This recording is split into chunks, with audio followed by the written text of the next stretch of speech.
Assalamualaikum warahmatullahi wabarakatuh.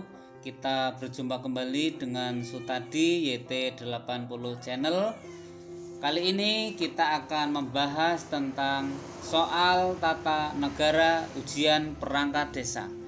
Sebelumnya, amatilah petunjuk penyelesaian soal.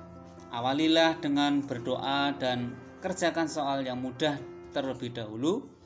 Tuliskan nama dan identitas Anda dengan lengkap. Pilihlah jawaban dengan memberi tanda silang pada huruf jawaban yang dianggap paling benar. Jumlah soal sebanyak 100 dan waktu yang disediakan 90 menit. Selamat mengerjakan. Sistem pemerintahan Indonesia saat ini adalah A. Parlementer, B. Demokrasi, C. Presidentil, D. Monarki, dan E. Liberal.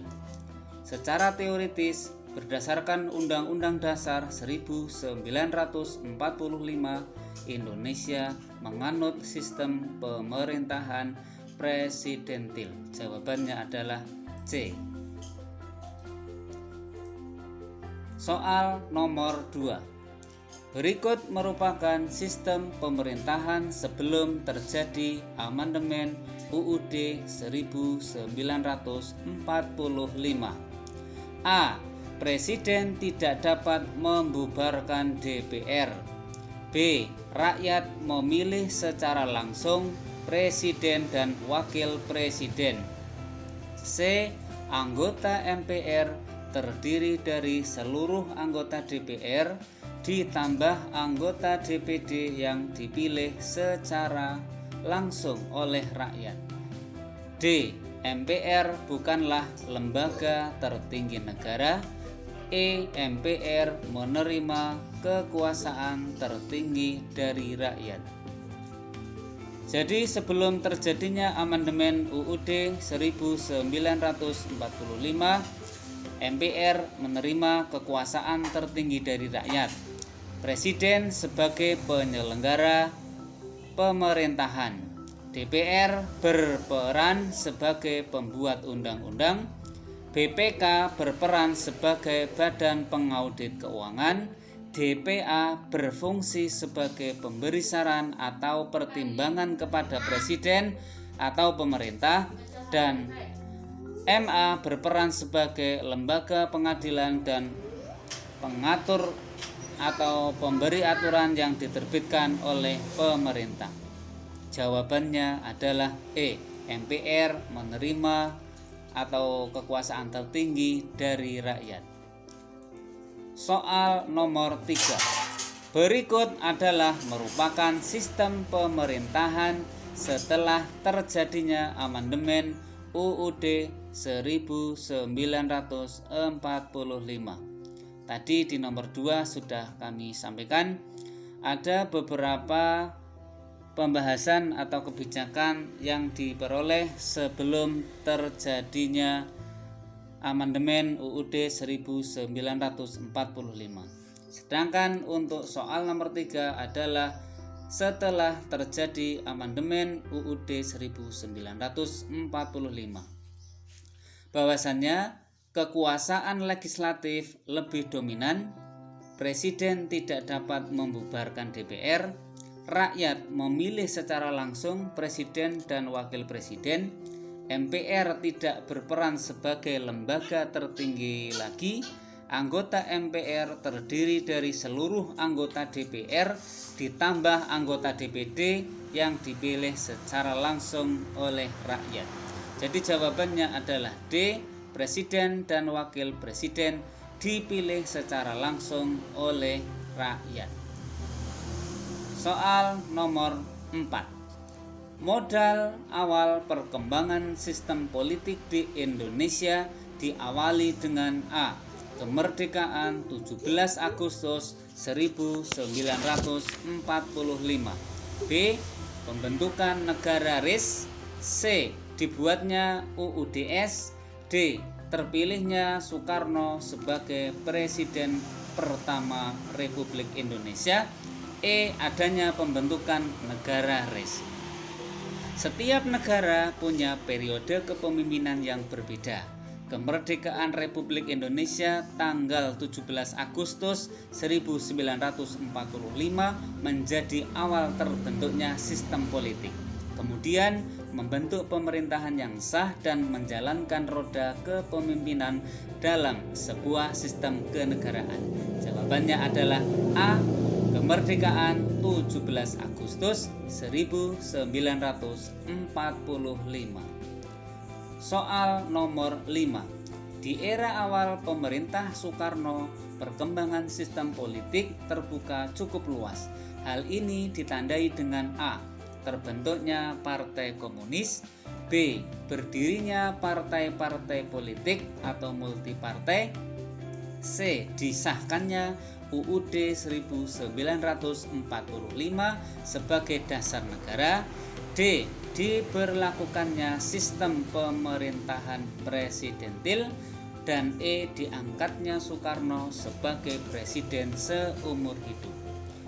Jadi perkembangan politik di era Soekarno telah memberikan ruang yang luas bagi partai politik untuk melaksanakan kegiatan-kegiatan politiknya. Ini terbukti dengan terbentuknya sistem kepartaian atau multipartai. Jawabannya adalah B. Soal nomor 6. Mengapa era kebebasan politik di pertengahan masa kepemimpinan Soekarno tidak berlangsung lama dan terkesan bias? A. Beberapa partai diboikot dan tidak boleh tampil. B. Soeharto melengsarkan kepemimpinan Soekarno. C. Pejabat pemerintah mulai diisi oleh Partai Komunis. D. Presiden menjadi dominan kekuasaannya dan melemahnya peran legislatif. E. Terbentuknya era kepemimpinan baru. Bahwa fokus kebebasan menjadi kabur saat terjadi sentralisasi dalam segala bidang dan tertutupnya akuntabilitas pemerintahan.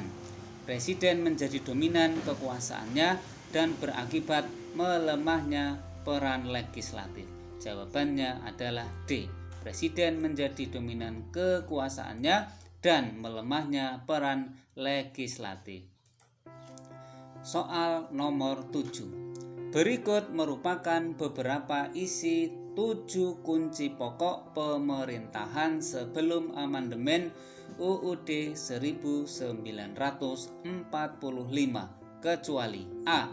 Indonesia adalah negara berdasarkan hukum. B. Kekuasaan kepala negara tidak terbatas. C. Presiden tidak bertanggung jawab kepada DPR. D. Kekuasaan negara yang tertinggi di tangan MPR. E. Presiden tidak dapat membubarkan DPR.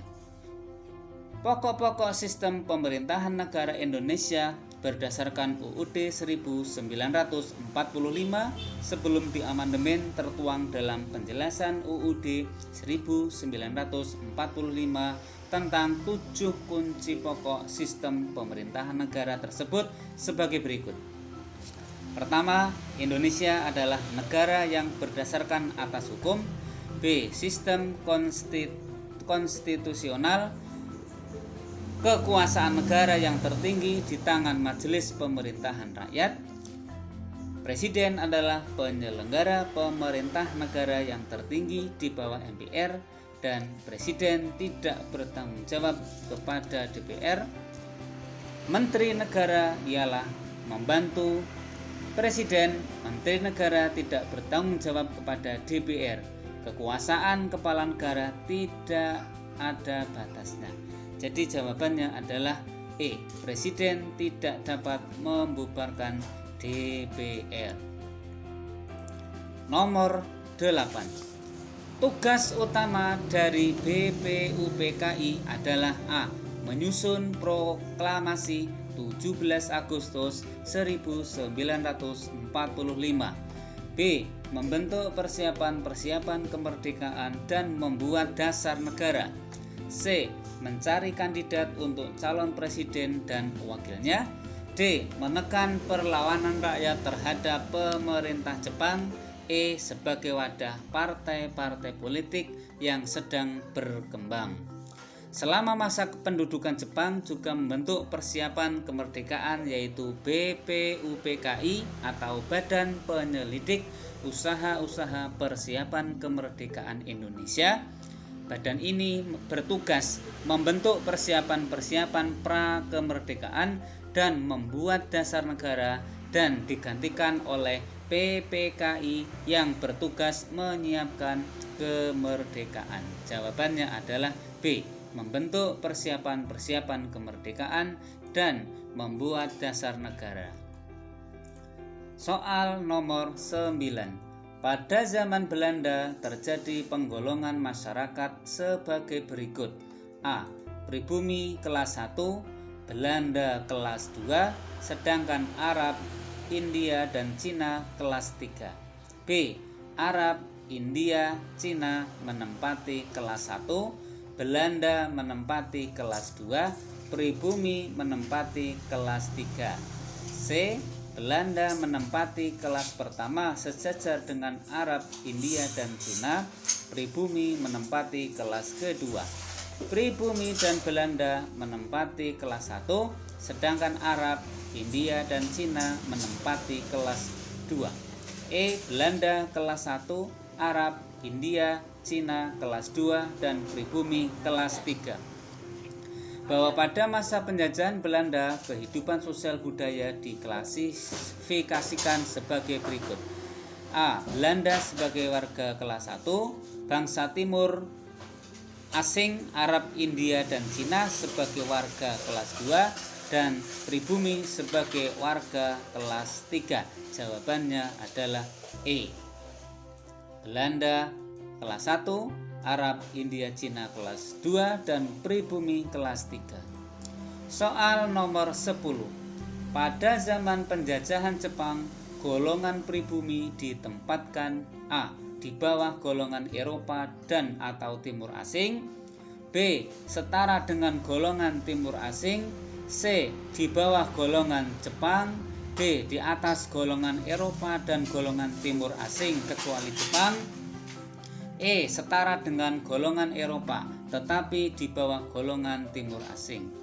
Bahwa sistem stratifikasi sosial pada zaman Jepang menempatkan golongan bumi putra di atas golongan Eropa maupun golongan Timur Asing kecuali Jepang.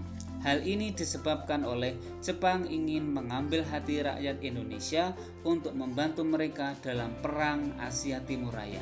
Jawabannya adalah D. Di atas golongan Eropa dan golongan Timur Asing kecuali Jepang. Soal nomor 11. Pada zaman industrial modern, secara sosial pengklasifikasian masyarakat berkembang berdasarkan A. Warna kulit, B. Asal muasal keturunan, apakah pribumi asli atau keturunan Indo, C. Kreativitas, kelangkaan, dan profesionalitas, D. Status ekonomi, E. Jabatan di masyarakat. Saat ini, industrialisasi modern tentu membawa dampak yang jauh lebih luas daripada industrialisasi pada masa kolonial Belanda. Di perkotaan terdapat pergeseran struktur pekerjaan dan angkatan kerja. Berdasarkan hal tersebut, penentuan kelas sosial tidak lagi hanya ditentukan oleh aspek ekonomi semata, tetapi juga ditentukan oleh aspek lain seperti faktor kelangkaan dan profesionalitas seseorang. Hal ini disebabkan oleh masyarakat industrial yang memang sangat menghargai kreativitas yang mampu memberi nilai tambah dalam pekerjaan. Jawabannya adalah C. Kreativitas, kelangkaan, dan profesionalitas. Soal nomor 12.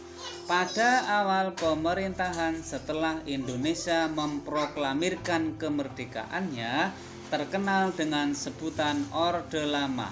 Sejatinya, Orde Lama adalah A. Era kepemimpinan Soekarno menggunakan UUDS 1950. B. Era kepemimpinan Soekarno menggunakan UUD 1945. C.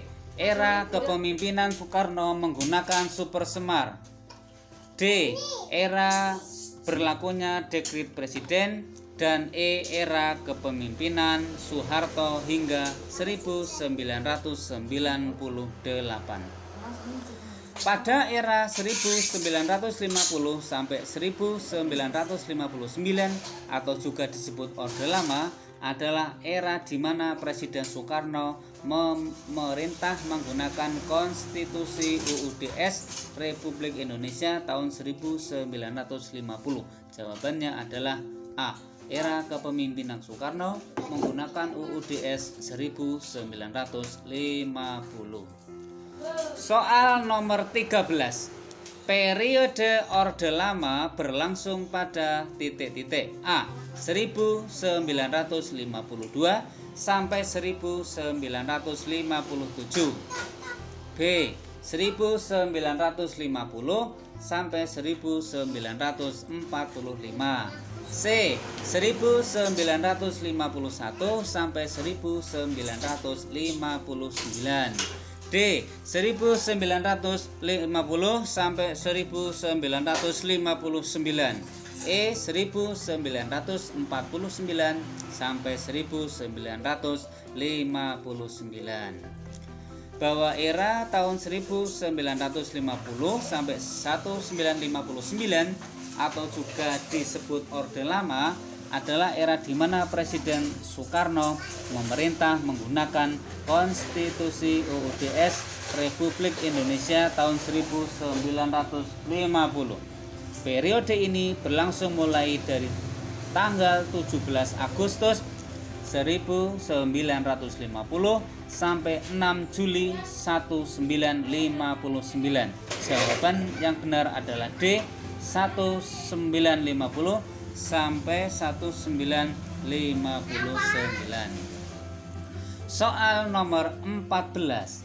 Negara kesatuan yang dibentuk oleh perjanjian tiga negara bagian terwujud pada A. 17 Juli 1950, B.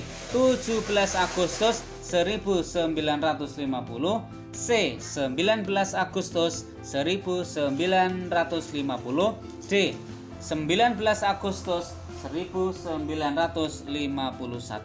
E. 15 Agustus 1950.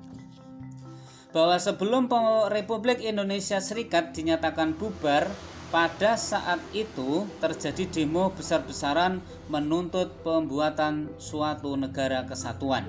Maka melalui perjanjian antara tiga negara bagian, negara Republik Indonesia, negara Indonesia Timur, dan negara Sumatera Timur, dihasilkan perjanjian pembentukan negara kesatuan pada tanggal 17 Agustus 1950. Jawaban yang benar adalah B. 17 Agustus 1950.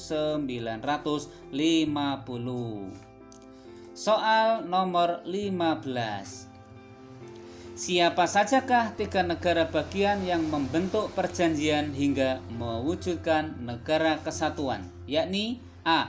Negara Republik Indonesia, negara Indonesia Timur, dan negara Irian Barat. B. Negara Republik Indonesia, negara Indonesia Timur, dan negara Sumatera Timur. C. Negara Indonesia Timur, negara Sumatera Barat, dan negara Irian Barat. D. Negara Irian Barat, negara Republik Indonesia, negara Jawa. E. Negara Republik Indonesia, negara Malaysia, negara Indonesia Timur. Bahwa melalui perjanjian antara tiga negara bagian, negara Republik Indonesia, negara Indonesia Timur, dan negara Sumatera Timur, dihasilkan perjanjian pembentukan negara kesatuan pada tanggal 17 Agustus 1950. Jawabannya adalah B. Negara Republik Indonesia, negara Indonesia Timur, dan negara Sumatera Timur. Soal nomor 16. Apa inti dari dikeluarkannya Dekret Presiden 5 Juli 59? A. Pembubaran Negara Kesatuan. B. Berlakunya kembali UUD 1950. C. Berlakunya kembali UUD 1945. D. Pembentukan konstituante baru. Dan E. Berakhirnya kepemimpinan Soekarno. Bahwa pada tanggal 5 Juli 1959, Presiden Soekarno mengeluarkan Dekret Presiden 5 Juli 59 yang antara lain berisi kembali berlakunya UUD 1945. Jawabannya adalah C. Berlakunya kembali UUD 1945. Nomor 17. Pada 5 Juli 1959, Presiden Soekarno juga membubarkan konstituante. Mengapa? A.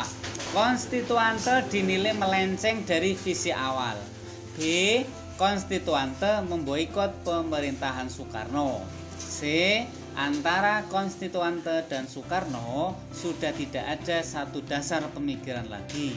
D. Konstituante gagal membentuk konstitusi dan berlarut-larut. E. Asas demokratis sudah tidak lagi dijunjung konstituante. Bahwa pemilihan umum tahun 1955 berhasil memilih konstituante secara demokratis. Namun konstituante gagal membentuk konstitusi baru sampai berlarut-larut. Pada tanggal 5 Juli 1959, Presiden Soekarno mengeluarkan Dekret Presiden 5 Juli 59 yang antara lain berisi kembalinya berlaku Undang-Undang Dasar 1945. Akhirnya Soekarno mengeluarkan Dekret 5 Juli 59 yang membubarkan konstituante. Jawabannya adalah D. Konstituante gagal membentuk konstitusi dan berlarut-larut.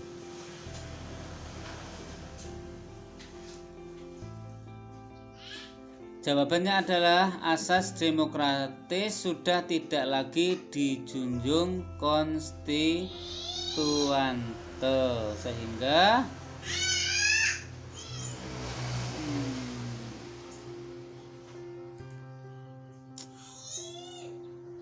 soal nomor 18. Pada Orde Lama ini kondisi politik belumlah stabil sehingga terjadi pergantian kabinet. Berapa kabinetkah yang sempat dialami pada masa Orde Lama? A. 5, B. 6, C. 7, D. 8, dan E. 3. Pada masa ini atau Orde Lama terjadi banyak pergantian kabinet diakibatkan situasi politik yang tidak stabil. Tercatat ada 7 kabinet pada masa itu. Jawabannya adalah C. 19. Kabinet Nasir berlangsung pada A. 1951 sampai 1960, B. 1953 sampai 1959, C. 1951 sampai 1959, D. 1950 sampai 1959, E. 1950 sampai 1960. Bahwa Kabinet Nasir adalah kabinet pertama yang dibentuk setelah pembubaran Negara Republik Indonesia Serikat dan kembali menjadi Negara Kesatuan Republik Indonesia.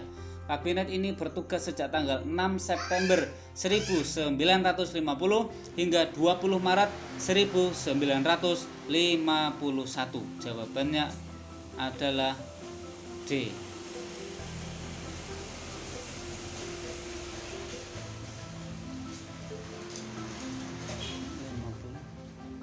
Ralat, ini jawabannya adalah 1959. Soal nomor 20. Kabinet Nasir hanya bertahan selama 6,5 bulan. Mengapa hal ini terjadi? A. Kabinet Nasir tidak melaksanakan tugas sesuai mandat Presiden Soekarno. Kebijakan Nasir dalam rangka pembentukan DPR dinilai oleh golongan oposisi terlalu banyak menguntungkan Masyumi. C. Kebijakan Nasir yang selalu menitik beratkan pada golongan tua. D. Kabinet Nasir lebih banyak membuka hubungan diplomatik dengan luar negeri. Dan E. Kabinet Nasir membentuk oposisi baru. Jawabannya adalah B. Kebijakan Nasir dalam rangka pembentukan DPRD dinilai oleh golongan oposisi terlalu banyak menguntungkan Masyumi. Nomor 21. Pada Kabinet Nasir juga terjadi gejolak di daerah. Di antaranya pemberontakan di Aceh yang bernama A. Andi Aziz, B. APRA, C. RMS, D. Pemberontakan Aceh, dan E. DITII. Bahwa pada masa kabinet ini terjadi pemberontakan hampir di seluruh wilayah Indonesia. Masalah dalam keamanan negara seperti gerakan DITII, gerakan Andi Aziz, gerakan APRA, dan gerakan RMS. Perundingan masalah Irian Barat juga mulai dirilis tetapi mengalami jalan buntu. Jawabannya adalah E. DITII.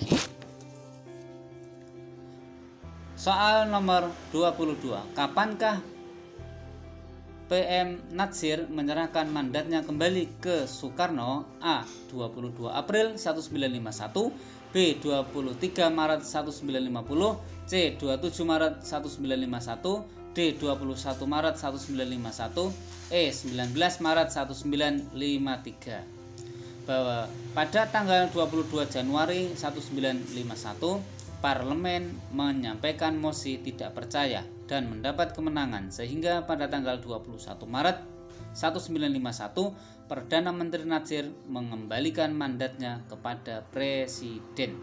Jawabannya adalah D. 21 Maret 1951. Soal nomor 23. Pada tahun 1951 sampai 1952 terdapat Kabinet A. Kabinet Natsir, B. Kabinet Wilopo, C. Kabinet Ali Sastro Amijoyo, D. Kabinet Burhanuddin Harahap, dan E. Kabinet Sukiman Suwirjo.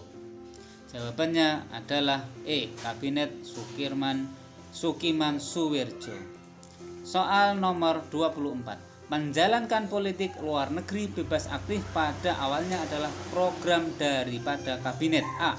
Kabinet Wilopo, B. Kabinet Sukiman Suwirjo, C. Kabinet Burhanuddin Harahap, D. Kabinet Ali Sastro Amijoyo, E. Kabinet Ali Sastro Amijoyo II. Jawabannya adalah B. Kabinet Sukiman Suwirjo. Soal 25. Ditandatanganinya beberapa kerjasama dengan pihak negara Amerika Serikat termasuk dalam bidang ekonomi, teknologi, persenjataan. Namun pada perkembangannya tidak sesuai dengan konsep politik luar negeri bebas aktif, sehingga mengakibatkan jatuhnya Kabinet A. Ali Sastro Amijoyo II, B. Kabinet Juanda, C. Kabinet Wilopo, dan Kabinet Sukiman Suwirjo, dan E. Kabinet Natsir. Jawabannya adalah Kabinet Sukiman Wijoyo. Jawabannya adalah D. Terima kasih untuk pembahasan pada sesi yang pertama ini. Kita akan bersambung lagi di soal nomor 26 sampai ke 100. Terima kasih telah menonton video ini. Sukses selalu.